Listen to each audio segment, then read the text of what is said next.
Friends, happy Deepavali. ಏನಪ್ಪ ಅಂದರೆ ಇವಾಗೆಲ್ಲ ಹೆಣ್ಮಕ್ಳೆಲ್ಲ ರಂಗೋಲಿ ಹಾಕೋದು ಬಿಟ್ಬಿಟ್ಟವ್ರೆ. ಮನೆಯಾಗ ಗಂಡು ಮಕ್ಳ ತ ರಂಗೋಲಿಗಳು ಹಾಕೋದು ಇವಾಗ ಜಾಸ್ತಿ. ನಾನು ಎಲ್ಲೋದ್ರೇನು ಹಾಲಾಕತ್ತಾಗೆಲ್ಲ ಹೋಯ್ತೀನಿ, ಗಂಡು ಮಕ್ಳ ತ ರಂಗೋಲಿ ಹಾಕೋದು ನೋಡೋದು. ನಾನು ಬರೀ ತೋರಿಸ್ತೀನಿ ಯಾರು ಹಾಕ್ತಾವ್ರು ನಮ್ಮ ಮನೆ ತಗ ರಂಗೋಲಿ ಅಂತ. ನನ್ನ ಮಗ ರಂಗೋಲಿ ಹಾಕ್ತಾವನೆ, ಎಷ್ಟು ಚೆನ್ನಾಗಿ ಹಾಕವ್ ನೋಡ್ರಿ. ಮುಖ ತೋರ್ಸೋ, ಹಾಯ್ ಹೇಳ್ಬಿಡು. Hi friends. Hi friends. ಅಲ್ಲ, ನಾನು ಕಷ್ಟ ಬಿದ್ದೆ ಆಗ್ತೇನೆ. ನೀನೇನು ಕಷ್ಟ ಬಿದ್ದೆ? ಬಾಕಲ್ಗೆ ನೀರು ಹಾಕಿದ್ ನಾನು. ಬಾಕ್ಲಿಗೆ ನೀರು ಹಾಕಿದ್ದಾನೆ, ಇನ್ನೇನು ಮಾಡಿಲ್ಲ. ರಂಗೋಲಿ ನೋಡಿ ಎಷ್ಟು ಚೆನ್ನಾಗಿ ಬಿಟ್ಟವನೆ ಇವಾಗೆಲ್ಲ. ಓ ಹೌದೇನಾ? ನಿಮ್ಮ ಅಜ್ಜಿ ಬರ್ಕೊಟ್ಟಿದ್ದ? ಓಹೋ, ಅಜ್ಜಿ ಮಾಡೋದು 3 ಕ್ಲಾಸ್ ಬಿಡ್ತೀರ ಏನಂತ. ಎಷ್ಟು ಚೆನ್ನಾಗಿ ಬಿಟ್ಟವನೆ ಅಂತ.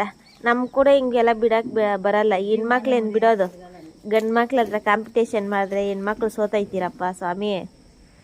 ನಮ್ದನ್ನು ಕೇಳಿ ಎಷ್ಟು ಚೆನ್ನಾಗೈತೆ. ಅದು ವಾರ ಪೂರ್ತಿ ಒಂದೇ ರಂಗೋಲಿ. ಕೇಳಿದ್ರು ನಮ್ಮ ಅಜ್ಜಿ ಬಿಟ್ಟಿದ್ದವ್ ನೋಡು. ಓ ಹೌದು,